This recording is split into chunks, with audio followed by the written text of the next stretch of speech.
Anyway, I just think that if people focus too much on the things that they want, need, and they have really no needs and wants other than really just to keep themselves healthy, nourish their bodies, and that's it. And when you, like that documentary that we watched on Vice on HBO, when you see people having to stand in line in the Ukraine to get food because of sanctions put on by our country and NATO and whatever else, listen, if Putin is a threat, he's a threat. Everybody's still going to band together, even Poland and all those other communist states that are now, siding on the NATO side. We don't need to have keep moving our forces forward onto their border, and that's why they're getting pissed off. It's a fucking dick measuring contest. Literally, it's so visible, it's so blatant, and it's plain out just bullshit. Absolutely. We're going to suffer because they want to see who's got the bigger dick. That's right. We have an idiot in our office doing it, and we have an idiot on their side doing it. And this is how shit screws up. And listen, if World War III becomes imminent, that's the end of us all. It's not going to matter how big a fucking house you got, what kind of car you got, how many fucking friends you got. That's hopefully going to keep it from happening. But I don't think it will. How much more are they going to push? That's the thing. How much more are they going to push? They know Russia's not going to back down. And he's building it up to go for it. He's building it up to go for a war. You know what I mean? He said that he wasn't going to be embarrassed anymore by cutting down their forces and whatever else. And hey, listen, I'm not a Russian sympathizer. I'm not an American sympathizer. I'm a freaking human sympathizer. Why? This world doesn't need all this bullshit. No, it doesn't. It doesn't. And it's so stupid and it's so blatant. It's a huge planet, man. We don't need to worry who's stepping on who and this, that, and the other. Christ almighty. I mean, good Lord, it's a world. There's a world here. If you can look at like all of that empty field, it just says for sale. It's sitting there doing nothing. Nothing. It's doing nothing for nobody. All that land.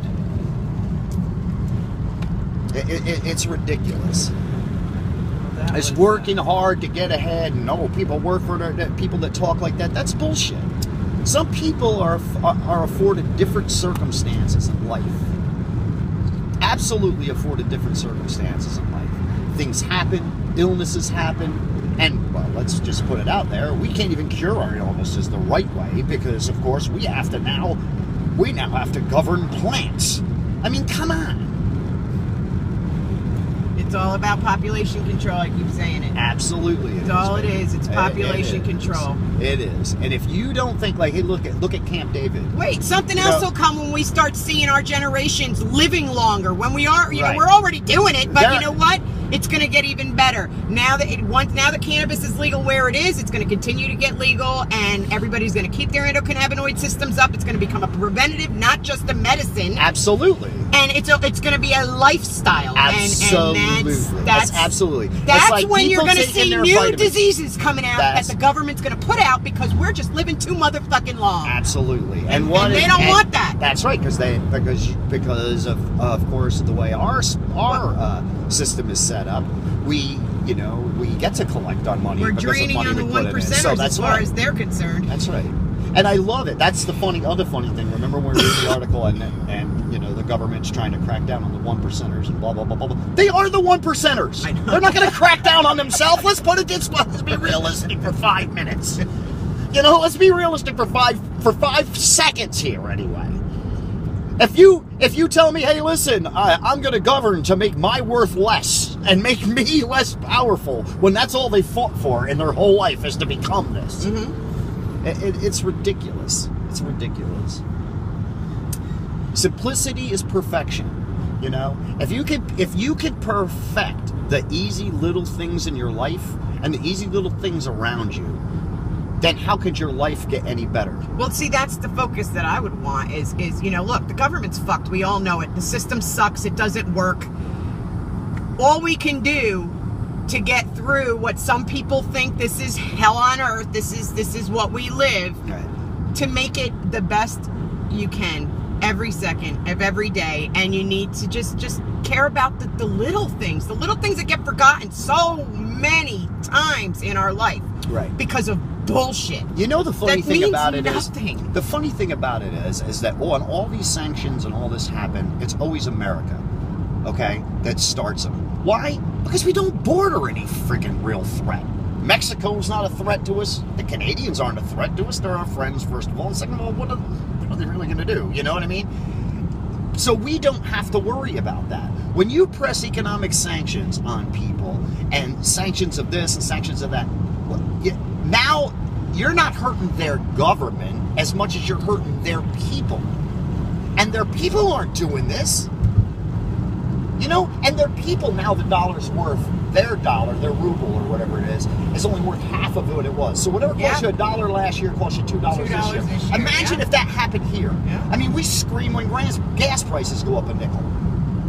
You know, imagine them doubling. And they come in, I think we pay like $2.70 a gallon here, say it's $2.60 on average a gallon. Imagine if it was $5.20 when you woke up tomorrow morning. You know what I mean? Imagine if your rent went from $700 to $1,400 overnight. And the scary thing is, people will pay it because they have to. Well, that's right. Or what? Live on the streets, or be like them, standing in a line waiting for food when there's trailers lined up and being stopped at a border. And those trailers that are lined up aren't from anybody but people like you and me that are donating their stuff, and they won't even allow the things that we're giving them to get through. That's a screwed up world. It is. That's a real screwed up world. That's exactly my point. So start at home. So how do we change it? Look, I think everything has to. People need to look at the world differently than the way they are. There's no truth left in anybody. No matter where you go, in businesses, there's just no fucking truth. There's no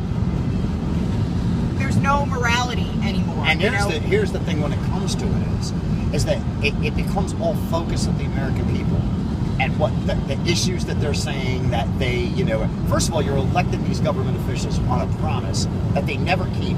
They say, oh, well, we'll work on it, but we have more important things like gay marriage and this, that, and the other thing. Well, fine, that's all proven. I'm not anti-gay marriage. I don't give a shit who marries who. Right. I mean, I don't care who you spend your night with. I really don't. As long as it don't impose upon my life, I could care less where you lay your head. But why all this concentration on that when we have all this other crap going on in the background that they're doing, like imposing and trying to create racial diversion? Because those are all disguises. Let's keep their heads turned for the moment so that we can get this shady shit done over here. That's right. No one's looking at us. That's right. Let's not. So let's get it done. Let's, as people, stop worrying about that and worrying about the other thing. Listen, our cultures have become so diverse since the 70s, 60s, and 70s with interracial marriage and, the acceptance acceptance of it and the acceptance of, gay couples. And I'm so sick of social fucking acceptance. I'm so tired of it. Right, exactly. So why can't you just fucking live your life and live next to the person you live next to? Who cares who they are? They in your bedroom? They in your living room sitting with you? Are they paying your bills? Right. Are they, right. Don't worry about it. Worry about yourself and what's important. Feeding yourself, came in this world bare-assed and alone, you're going out the same way. Enjoying this world because it was put here for us to enjoy it, okay? It's here for us to enjoy. Everything we need is on it. Mm-hmm. Everything. For every poison, there's an antidote, and that has nothing to do. Oh my God! Perfect example of that Naked and Afraid episode was so fucking awesome. And God bless that. God bless that. God bless that girl for doing her research, because that guy would have died without her. Yeah. Or not died, but seriously scarred and injured. But that's what I'm saying. And the antidote grew directly underneath the brain. I know. Directly underneath the poison. But the fact that she knew what it looked like, she knew to go look for it, and she knew it was going to help him. And even though they gave him the antibiotic shots and all that wasn't working, that worked. That's right. That salve, just rubbing a leaf on him. Man's medicine didn't work. Absolutely. Mother Nature's medicine did. Absolutely. Because that's what we're supposed to be doing. Absolutely. It's not fucking rocket scientists, and we don't need rocket scientists to figure it out. It's in a way like the laws of kinetics, for every action there's an equal and opposite reaction. Well, the same thing goes with any poison. There's a cure. With any, any good, there's bad. Good and bad go hand in hand. It just depends on which one of the two you decide you want to have. That's right. And if you make the decision every day when you wake up that you're just not going to make the bad decisions that you made yesterday, you're going to learn from them and you're going to go on and make good decisions therefore forward, you can't have an unsuccessful life. It doesn't have anything to do with money. It's have anything about to do with your mind, your thought process, knowing what's right and wrong. I'm not a believer in the gray area. I've never been a believer in the gray area. There is a right and there's a wrong way to do shit. That's right. And if you choose the wrong way, guess what? Bad shit's gonna happen. That's right. It's simple. Karma, it's not freaking hard. Make the right choices. Make sure you're making the right choices for yourself. It's all it basically is. And if you're making the right choices for you, that's what everybody thinks, make the right choices for people in their lives. If you're making the right choice for yourself, all the decisions for everybody in your life will fall into place. Absolutely. As long as you're doing right by you. And that's the bottom line, and it's that fucking simple. If you want a happy, successful life that's going to be purposeful and meaningful at the end of the day, all you have to be able to do is look in the mirror. So you have to make the right choices. You have to make the right decisions. You have to set small goals. Make those small goals become big goals. You wake up in the morning and tomorrow and say, I'm going to own, a $40 million home with a yacht and a this and a that. And you're like, come on, let's be real. Let's be real for 5 seconds. Right. Okay? Look, it's good to set goals like that. Look what we did. You know what I mean? We set goals for ourselves. We've met every goal since we left New York. But that's in the timely manner. Absolutely. Everyone. And so most of the time before that. And people might look at us and think, oh my gosh, they don't really have much, or they really don't. We have everything. We have more than we have everything. Hell, we could do away with our house and all that other crap. We don't I told you I could put a tow package on this, a pop-up, and be on my way. Where's my address? KOA Campground in the United States. That's right. That's right. That's right. That's where I live. That's right. That's right. Absolutely. And I'm a happy motherfucker doing it. Me too, Helen. And and you know what? That might not be for everybody, but let me tell you something. It's for us at this age. But that's what's Look, raw. it's for you know what? It would be for anybody who's even anybody who doesn't have kids. It's perfect. Even if you have kids and you want to homeschool, if you got it's the perfect education experience. Absolutely. And you're not going to get better experience than the world. You're just not going to get it. We all sit back and we say, it's the mistakes we made. And you know what? Your 20s are, your teens and your 20s, that's when you're making your mistakes. Right. And your 30s, you're starting to make less mistakes. Right. But by your 40s, you realize all the mistakes you made and understand that. And it sounds stupid. It sounds stupid when you're a kid to hear that. Oh, yeah, it goes in one ear and out the other. Believe me, I've heard it. It did ours too. Yeah. But if you can take that time